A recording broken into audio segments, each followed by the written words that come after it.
મિત્રો, મેલડીનો માંડવો ચાલતો હોય છે તે જ સમયે ભુવાના દીકરાનું મૃત્યુ થાય છે અને પછી મેલડી વિધાતાની સાથે લડી અને વિધાતાના લેખમાં કેવો મેખ મારે છે. ખૂબ સરસ મજાની સત્ય ઘટના છે. તો મિત્રો, આવો જાણીએ આજના આ ઇતિહાસને. મિત્રો, પંખીના માળા જેવડા ગામમાં રૂપો રાવળ રહે છે અને તે માતા મેલડીનો ભૂવો છે. રૂપો રાવળ એક દિવસ રાતના 12 વાગ્યે સૂતા સૂતા વિચાર કરે છે કે આજે મારે માં મેલડીનો માંડવો કરવો છે.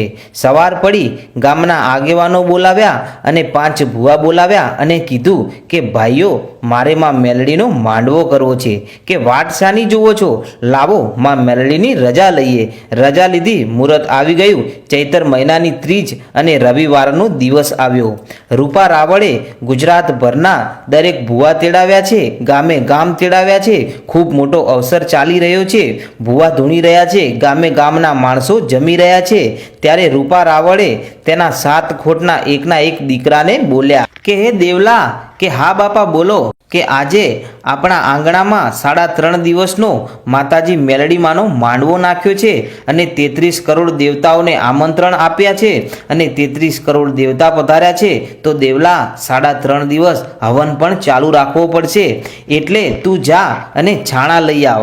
દેવલો ગયો સીધો તેના ઘરની પાછળ વાડામાં અને 1 2 3 4 એમ છાણા વીણતા વીણતા 5મું છાણું લેવા ગયો ને ત્યાં તો કાળોતરો ઝેરથી ભરેલો સાપ દેવલાના હાથે ડંખ મારે છે. બપોરના 12:30 વાગ્યાનો સમય થયો છે અને દેવલાના હાથે સાપે ડંખ માર્યો છે અને દેવલાનું આખું શરીર લીલું પડી ગયું ને ઝેર શરીરમાં ફરી વળે છે ને દેવલો શવ બની અને મળદું બની અને મરેલી હાલતમાં વાડામાં પડ્યો છે. આ બાજુ ભૂવા ધૂણી રહ્યા છે, ગામે ગામ જમી રહ્યા છે, પણ કોઈને આ વાતની ખબર નથી. પણ એક વ્યક્તિને ખબર છે કે મારા દીકરાને નાગ ડસી ગયો છે. કોણ? તો પોતાના 7 ખોટના એકના એક દીકરાની માને ખબર છે.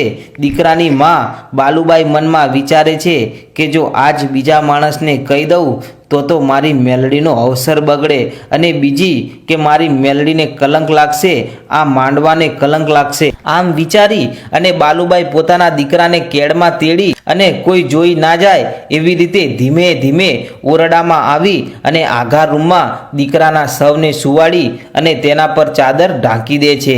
માંડવાનો પહેલો દિવસ છે. સાંજ પડી એટલે રૂપો રાવળ આવી અને કહે છે, હે બાલુબાઈ, સાંજ પડી ગઈ પણ આપણા દીકરા દેવલાને કાંઈ જોયો નહીં હો. દેવલો ક્યાં છે?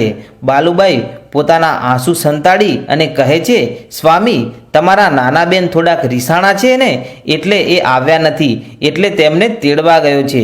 સવારે વહેલો આવી જશે. બીજો દિવસ ઉગ્યો. જમવાનું ચાલુ છે. ભૂવા ધૂણી રહ્યા છે. બીજા દિવસે પણ રાત પડી એટલે રૂપા રાવળે આવી અને કહ્યું કે હે બાલુબાઈ, 2 દિવસ થઈ ગયા, હજી દેવલો આવ્યો નથી. તમે દેવલાને ક્યાં મૂક્યો છે? માંડવો કાલે પૂરો થઈ જશે, હજી ફઈને લઈને આવ્યો નથી. કદાચ આવતીકાલે આવી જશે. આ સાંભળી રૂપા રાવળને ગુસ્સો આવી જાય છે કે હે બાલુબાઈ, તને થોડી ઘણી શરમ ના આવી કે મારા દીકરાને આવા અવસરના ટાણે તે બહાર મોકલ્યો? બાલુબાઈથી સહન થયું નહીં એટલે રૂપા રાવળનું બાવડું પકડી અને પેલા રૂમમાં લઈ જઈ અને હે સ્વામી, આ ચાદરને ઊંચી કરો તો જરા. રૂપો રાવળ જેવો ચાદર ઊંચી કરી અને જુએ છે ત્યાં તો તેના પગ નીચેથી ધરતી સરકી જાય છે, ભાગી પડી જાય છે, ધ્રુજવા લાગે છે, બોલી શકતો નથી કેમ કે પોતાની પેઢીઓના 7 ખોટનો એકનો એક દીકરો મૃત્યુ પામ્યો છે. રૂપા રાવળના આંખમાંથી આંસુડા આવવાની તૈયારી થઈ જાય છે. ત્યાં તો ભારતની સતી સૌરાષ્ટ્રની જનેતા બાલુબાઈ હાથ ઊંચો કરીને એટલું કીધું કે હે સ્વામી, એક આંસુડું લાવો ને તો તમને તમારી સ્ત્રી બાલુબાઈના સમજે. અને એક આંસુડાનું ટીમ્પું તો ઠીક છે, પણ હે સ્વામી, અહીંયાથી બહાર નીકળો ને અને મારા અને તમારા સિવાય જો આ વાત કોઈ ત્રીજા વ્યક્તિને તમે કરો તો તમને મઢમાં બેઠેલી તમારી મેલડી ના સમજે. રૂપા રાવળનું હૈયું ભરાઈ આવ્યું. દિલમાં અપાર દુઃખ છે, પણ મેલડીના માંડવાનો સવાલ છે. બંને જણા ચૂપ છે. માંડવાનો 3જો દિવસ ઉગ્યો અને 3જા દિવસની રાત પડી અને રાતના 12:30 વાગ્યા એટલે 5000 માણસો બેઠા છે. ગામે ગામના ભૂવા બેઠા છે એટલે ગામની 5 મોભી માણસોએ એમ કહ્યું કે રૂપાભાઈ, તમે આવડો મોટો માતાજીનો માંડવો નાખ્યો છે અને ભલા માણસ ચૂપ કેમ બેઠા છો? બે ચાર રાગડી તો કરો તો માં મેલડી સાંભળીને રમવા આવે. ના ના, મારા ઘરે મારાથી ના ગવાય હો. અરે રૂપાભાઈ, એવું ના હોય, ગામના મોભીનું માન રાખો. એક બાજુ 3 દિવસથી ઘરમાં દીકરાનું મરેલું સૌ પડ્યું છે અને બીજી બાજુ રૂપા રાવળને ગાવાની ફરજ પડી ગઈ. હાથમાં ડાક ડમર લઈ અને રડતા અવાજે મેલડીને ટહુકો કર્યો. આંખો બંધ છે, આંખમાંથી શ્રાવણ ભાદરવો વરસી રહ્યો છે અને રાગડી કરી અને મેલડીને કહે છે, હે મેલડી, તમે કહેતા હતા ને કે મારા મઢથી 100 ગાંવ દૂર જો કોઈ ભૂલથી પણ મને યાદ કરશે તો હું એ નોંધારાનો આધાર, હું મેલડી બનીશ. તો આજે મારા કાળજાનો કટકો, વિધાતાના લેખમાં મેખ મારનારી મારી મેલડી ગઈ ક્યાં? આટલું બોલતાની સાથે તો ડાયરામાં ટોળામાં બેઠેલી એક 9 વર્ષની દીકરી ઊભી થઈ અને હાકોટો કર્યો. દેવી શબ્દોનું જેને કંઈ જ્ઞાન નથી એવી દીકરી માંડવા વચ્ચે આવી અને 2000 માણસો એકી આંખે આ દીકરીની સામે જોઈ રહ્યા છે. 1:45 વાગ્યાનો સમય છે. આખું વાતાવરણ ટાંકણી પડે તોય અવાજ આવે એવું શાંત અને ચૂપ છે. ત્યારે 2000ના ટોળાની વચ્ચે થઈ અને દીકરી રૂપા રાવળ પાસે આવી અને એના માથે હાથ મૂકી એટલું બોલી, ખમ્મા ખમ્મા મારા રૂપલા, તને ઘણી ખમ્મા. રૂપો રાવળ આંખો ખોલીને જોયું તો તેના આંખમાંથી શ્રાવણ ભાદરવો વરસે છે એમ આંસુ પડી રહ્યા છે.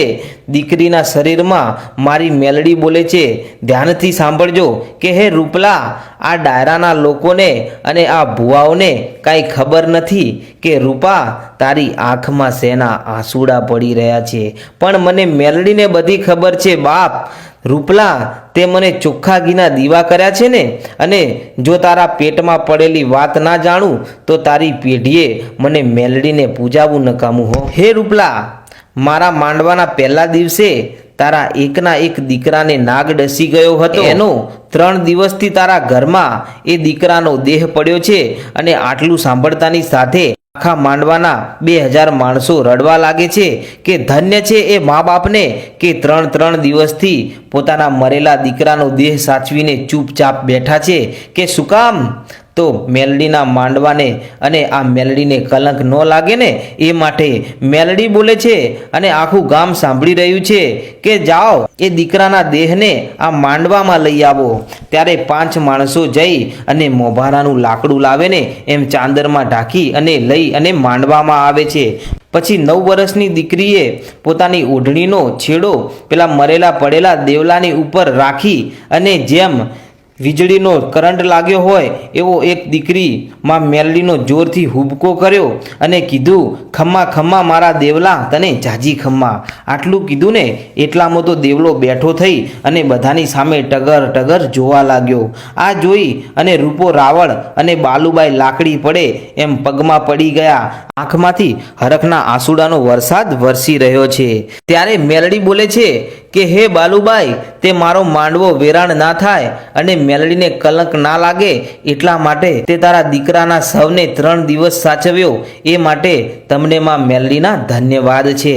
અને જો દુનિયામાં આ મેલડી ઉપર વિશ્વાસ રાખી અને બેઠા હોય એમને જો કદી નોંધારા મૂકું ને તો આ દુનિયામાં મારી મેલડીનું નામ લાજે. મિત્રો, માં મેલડીને માનતા હોય તો વિડીયોને આગળ શેર કરી દેજો અને ચેનલને સબસ્ક્રાઈબ કરી દેજો અને કોમેન્ટ બોક્સમાં લખી દેજો જય મેલડી માતા. મિત્રો, નમ્ર વિનંતી કરું છું કે તમે આવા નવા અને સાચા ઇતિહાસોને રોજે રોજ જાણવા માંગતા હો તો આજે જ અમારું પેજ ફોલો કરવાનું ભૂલશો નહીં, જેથી અમારો વિડીયો સૌથી પહેલા તમારા સુધી પહોંચે.